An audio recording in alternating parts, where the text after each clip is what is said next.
Kemudian, nah ini, dengan adanya COVID-19, ini ada perang baru ini, perang biologi, perang vaksin.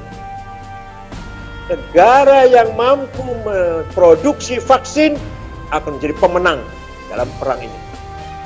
Negara yang tidak mampu, hanya mengimpor saja, itulah negara yang kalah. Padahal pandemi COVID-19 ini sudah sudah bervarian, sudah muncul lebih ganas lagi.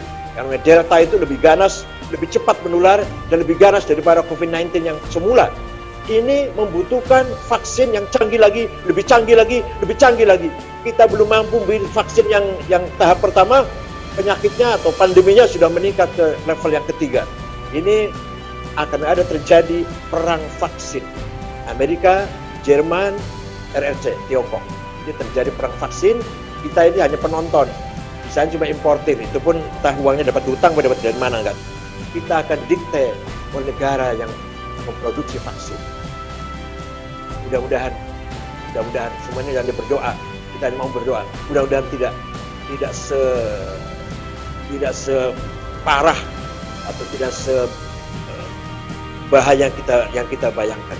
Tapi jelas kita akan didikte oleh negara yang punya vaksin.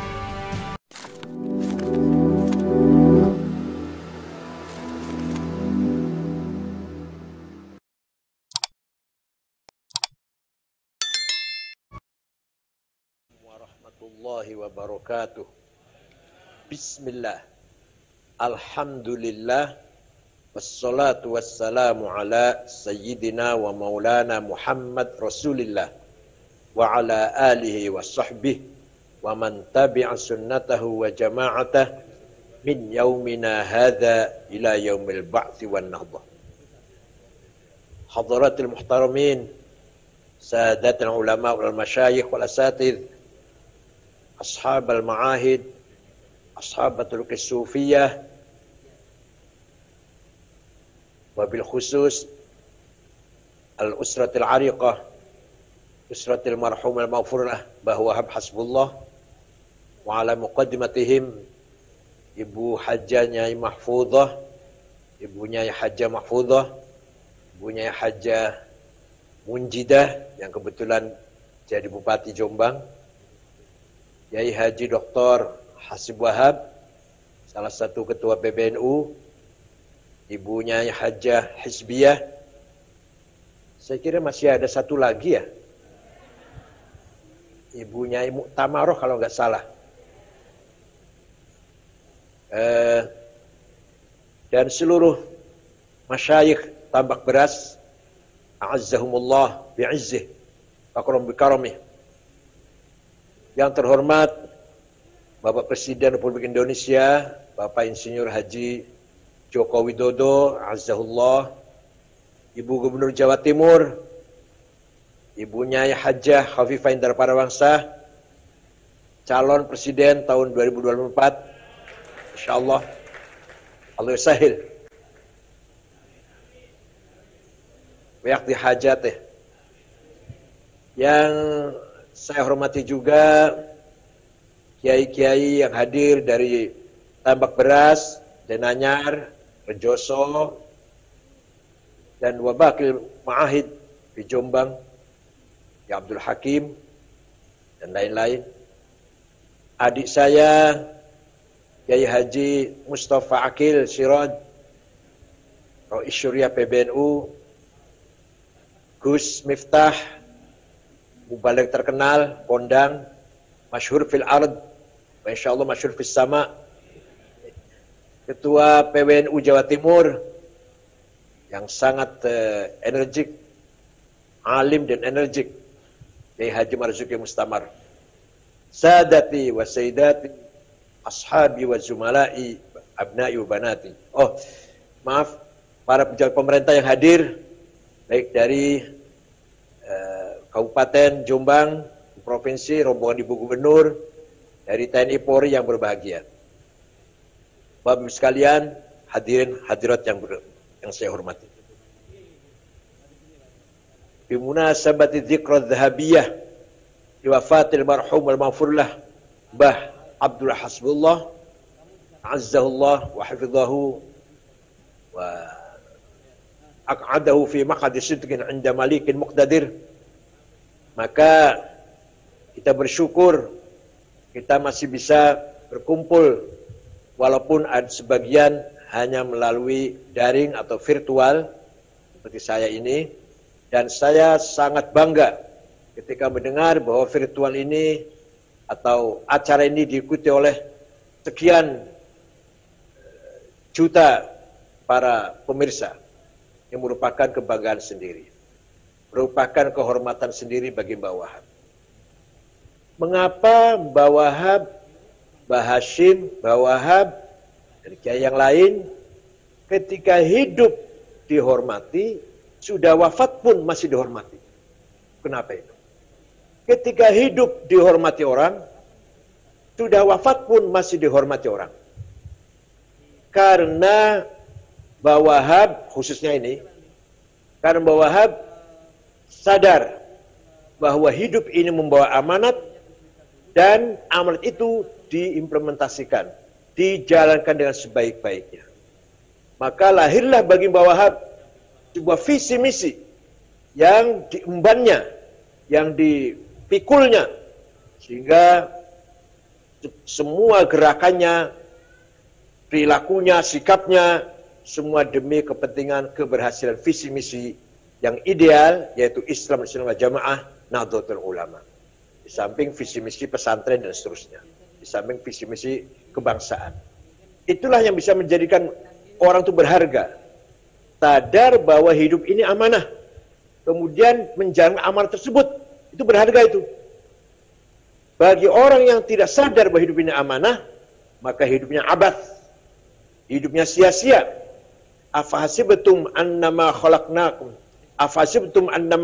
abatha wa annakum ilaina la turja'un. Apa kamu mengira saya menciptakan kamu itu main-main? Tidak ada visi misi, tidak ada amanah, cuma main-main saja. Daripada sepi gitu kira-kira, hanya makan, minum, tidur, pelon lah. Bersuka cita, tidak ada sedikit pun ada rasa amanah. Apakah kamu mengira bahwa kamu sekarang tidak akan dikembalikan atau tidak akan kembali kepadaku? Kamu saya ciptakan membawa amanah, dan kamu akan kembali kepadaku, kata Allah. Kamu saya ciptakan tidak sia-sia, tapi ada tujuan, ada ghoyah, al-quswa, amanah yang sangat mulia, yang nanti kamu akan saya minta pertanggungjawab ketika kamu sudah kembali di hadapanku. Amanah apakah itu? Allah berfirman dalam Al-Quran, Inna aradnal amanata ala samawati wal ardi wa bayna ayyah. Inna aradnal amanata ala samawati wal ardi wal jibal fa bayna ayyahmilnaha wa shfaqna minha wa hamalaha al insan innahu kana zaluman jahula.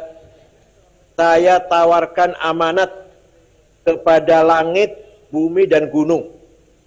Saya tawarkan. Semuanya menolak. Karena ngeri, worry, takut. Kalau tidak bisa menjalankan amanat tersebut dengan baik. Manusia menerima. Kita menerima. Amanat yang ditolak oleh langit, ditolak oleh bumi, ditolak oleh gunung. Karena ngeri, karena khawatir, karena takut. Tidak mampu menjalankannya. Kita menerima. Padahal manusia itu potensial. Zaluman jahula. Bukan hanya zalim jahil, tapi zalum. Sangat zalim, sangat kurang ajar. Berpotensi sangat zalim. Wajahul, dan berpotensi sangat bodoh. Sangat tolol manusia itu. Bukan hanya zalim dan jahil, tapi lil mubalaghah, zaluman jahula. Bicara amanat, maka amanat ada dua. Pertama, amanah samawiyah, ilahiyah, muqaddasah.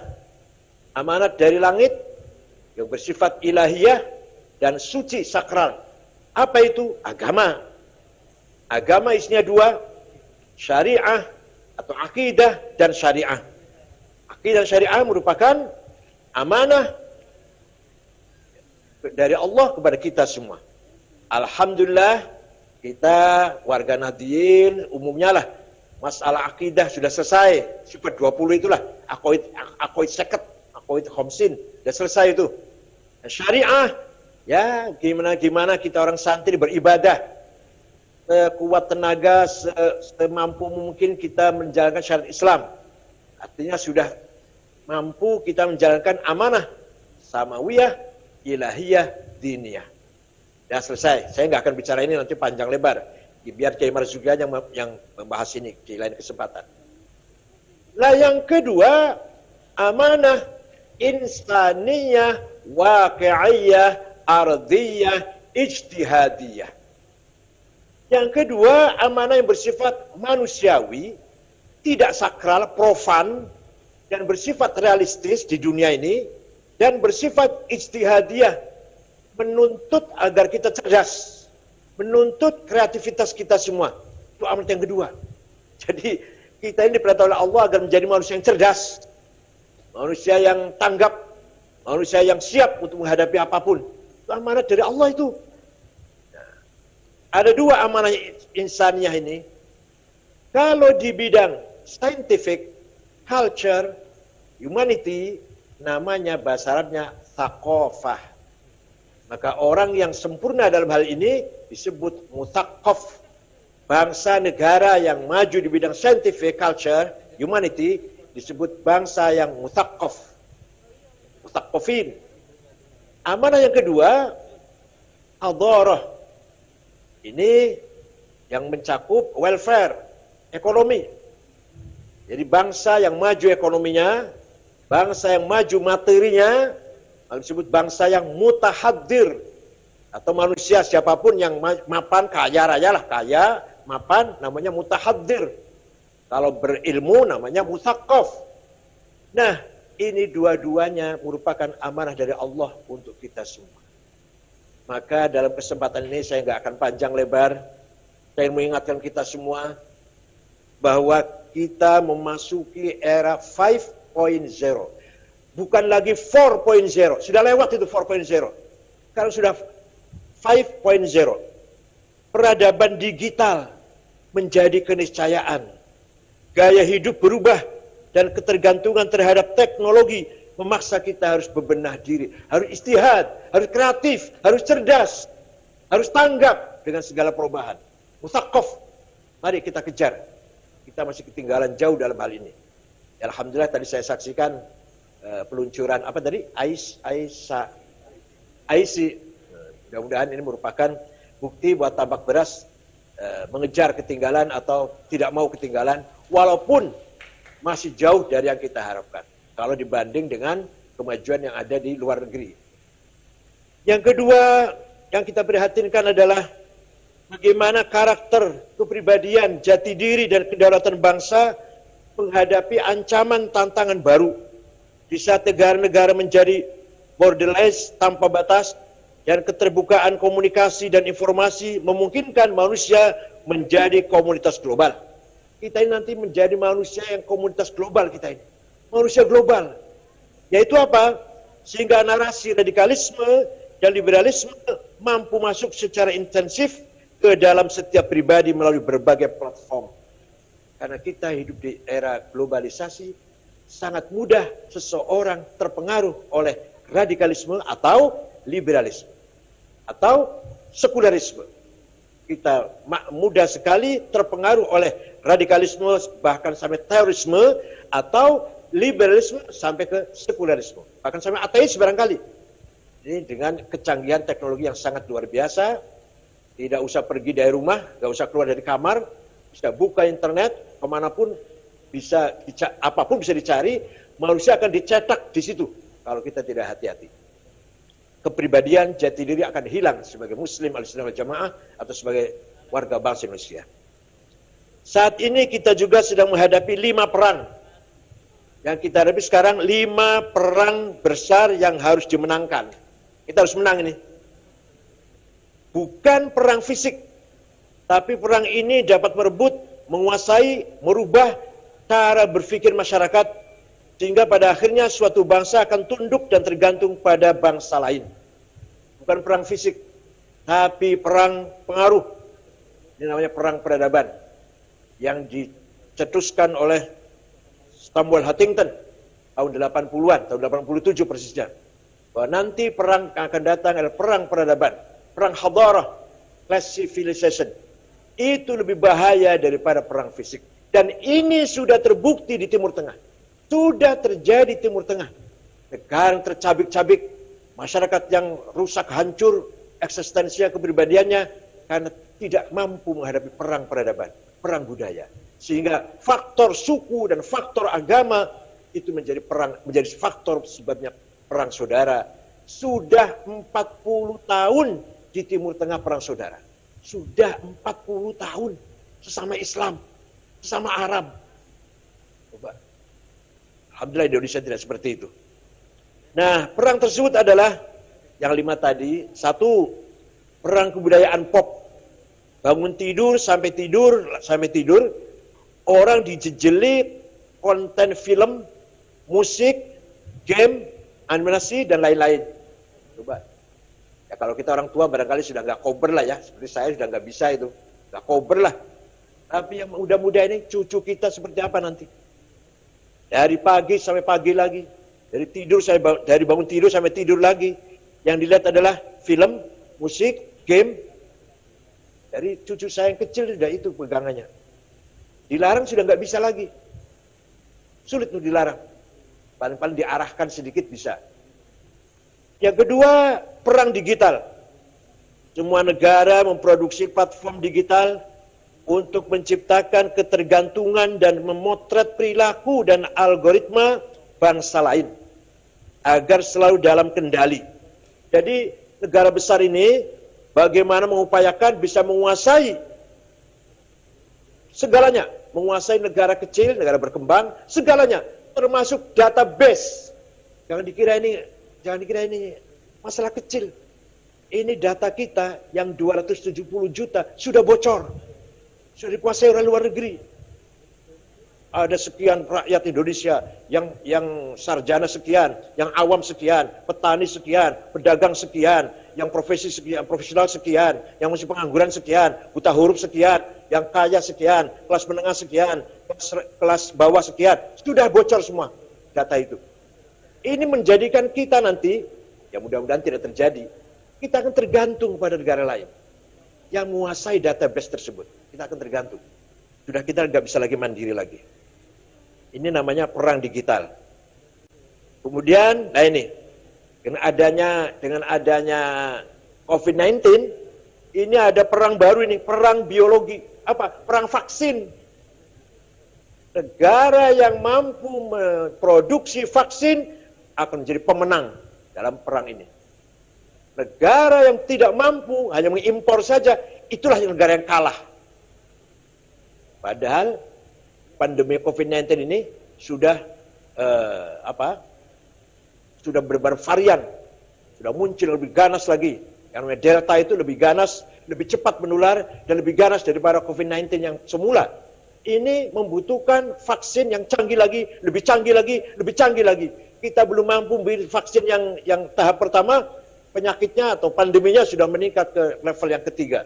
Ini akan ada terjadi perang vaksin. Amerika, Jerman, RRC, Tiongkok. Jadi terjadi perang vaksin, kita ini hanya penonton. Bisa cuma importir, itu pun entah uangnya dapat hutang, dapat dari mana, nggak tahu saya. Dapat motong-motong anggaran barangkali. Jadi nanti akan ada perang, bukan nanti, sekarang sedang ada perang biologi, di mana penguasa industri kesehatan, vaksin misalkan, menjadi panglima yang dapat menguasai dan mempengaruhi kebijakan suatu negara. Kita akan didikte oleh negara yang memproduksi vaksin. Mudah-mudahan semuanya jangan berdoa. Kita hanya mau berdoa. Mudah-mudahan tidak separah atau tidak sebahaya yang kita bayangkan. Tapi jelas kita akan didikte oleh negara yang punya vaksin. Itu jelas. Sejauh mana pengaruhnya? Nah, itu nanti kita lihat nanti. Yang kelima, perang makanan, air, dan energi. Siapa yang memiliki sumber-sumber makanan, air, dan energi, maka akan mampu menjadi penguasa global. itulah gambaran era globalisasi memasuki 5.0, bukan lagi 4.0. Nah ini bagaimana caranya kita tidak ketinggalan dalam hal ini. Mari kita dorong para santri terutama kader-kader NU agar menguasai memasuki era digital, tidak boleh ketinggalan dengan pihak lain. Alhamdulillah sekali lagi saya tadi terharu bersyukur diluncurkannya IC ya, itu menunjukkan kita tidak ketinggalan insya Allah. Di sisi lain Indonesia sebagai bangsa dan negara yang berdaulat harus mampu menseimbangkan pengelolaan people, planet, property, dan peace untuk memperkokoh eksistensi bangsa. Ini juga luar biasa beratnya itu. Kepedulian terhadap lingkungan dan pengendalian serta pengelolaan polusi sampah, terutama sampah plastik, harus segera dilakukan karena ancaman lingkungan adalah ancaman kehidupan. Indonesia ini juara nomor 2 sampah plastik setelah Cina.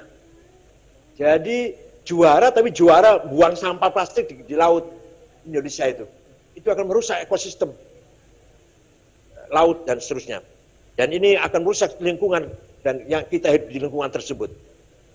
Kemudian oleh karenanya kita harus mampu memadukan antara teknologi spirituality dan humanity agar tidak terjebak dalam pertarungan global yang melahirkan kolonialisasi gaya baru. Kita harus mampu mewujudkan smart people yang bisa menjawab tantangan zaman bukan hanya sebagai objek dan pasar dalam kompetisi global. Karena itu digital talent dan cyber army harus diperbanyak dan diperkuat agar mampu mewujudkan kedaulatan digital di Indonesia, terutama kita warga Nahdlatul Ulama. Saya kira itu, adapun bicara masalah Haul Mbah Wahab, saya tidak bosan-bosan cerita tentang Mbah Wahab bagaimana berangkat dari tambak beras keliling Nusantara sampai ke Sumatera Selatan. Jumpa dengan kiai namanya Kiai Kamil Soleh, asli Semarang. Siap menjadi pengurus NU, menjadi pendiri NU di Sumatera Selatan. Kakeknya Pak Taufik Kamil, mantan Dirjen Haji zaman Pak Agil Munawar itu. Kemudian ke Banten Menes, jumpa dengan Residen Abdurrahman, kakek istrinya Pak Hafid Usman. Abdurrahman itu. Menes itu Pak, Bu, sekarang saja saya ke sana malas. Sekarang saja jalan sudah bagus lah, tapi masih malas, sempit, rusak, belok-belok. Seperti apa Mbah Wahab tahun-tahun 26, 20, 27, 28, 30. Seperti apa itu?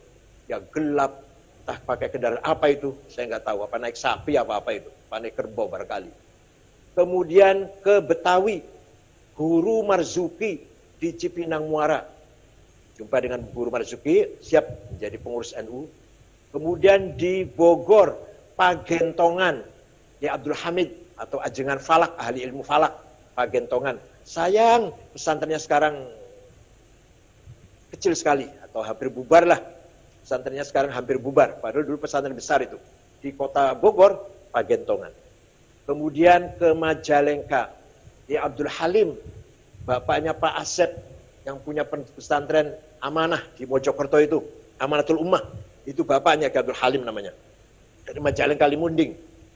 Ke Cirebon, jumpa dengan buyut saya, kakek saya yang keempat, Kiai Said namanya, Gedongan. Kemudian buyut saya perintah kepada cucunya, Maksum Sirod, waktu itu yang pertama Maksum Sirod kakaknya ayah saya, agar siap menjadi pengurus NU di Cirebon atau menjadi aktif di NU di Cirebon. Kemudian jumpa Kiai Abbas Buntat, jumpa Kiai Syatori Arjawinangun. Kemudian ke Semarang Kiai Ridwan, Kudus Raden Asnawi Kudus, kemudian Lasem Mbah Maksum, teman beliau juga, dan Cepu Kiai Ihsan, Lombok Timur, Maulana Zainuddin, dilobi oleh beliau 1 bulan, Mbah Wahab 1 bulan di Lombok Timur. Merayu, melobi Maulana Zainuddin, temannya itu, waktu di Mekah, teman itu, agar bergabung mendirikan NU. Tidak mau. Sudah 1 bulan tetap menolak. Ini mendirikan sini Nahdlatul Wathon itu.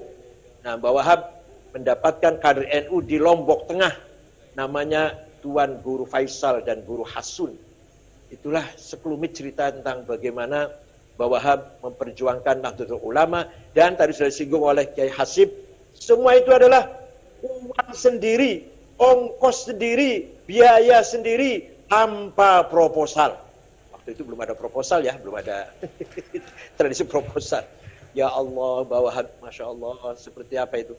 Saya bayangkan, saya saja sekarang muter-muter itu, naik pesawat, naik mobil, capeknya luar biasa kalau nggak istirahat. Itu sekarang pandemi lagi istirahat banyak ini. Kemarin sebelum ada pandemi COVID-19, acara padat tiap hari, undangan, capeknya luar biasa. Masih naik pesawat itu, naik mobil itu. Wahab, kita bayangkan, naik apa ya kira-kira waktu itu? Dan seperti apa transportasi? Seperti apa jalan yang ada ketika itu? Tahun 28, tahun 30. Itulah bahagia yang walhasilullah. Dan wajar kalau NU sekarang berkah, insya Allah, qaimah, wa daimah ila yaumil qiyamah, insyaallah. Bi barakati Bawa Hasbullah, Bawa Hasyim Asy'ari, Mbah Samsuri, dan kiai-kiai yang lain. Karena memang diperjuangkan dengan tulus ikhlas, tanpa ada pamrih kecuali li'ilai kalimatillah allati hiyal ulya. Selamat memperingati haul Wahab az-zikrul az-zahabiyah al-khamsina sanah dua Fatih, insyaallah. Beliau sekarang berada di fi maq'adi sidqin 'inda malikin muqtadir. Di sisi Allah, di tempat duduk yang namanya as-sidq. Memang beliau ahad minas shadiqin. Syukran, mohon maaf kalau ada perkataan yang tidak berkenan. Wa dumtum fil khairi wal barakati wan najah. Wallahu a'lam. Wassalamualaikum warahmatullahi wabarakatuh.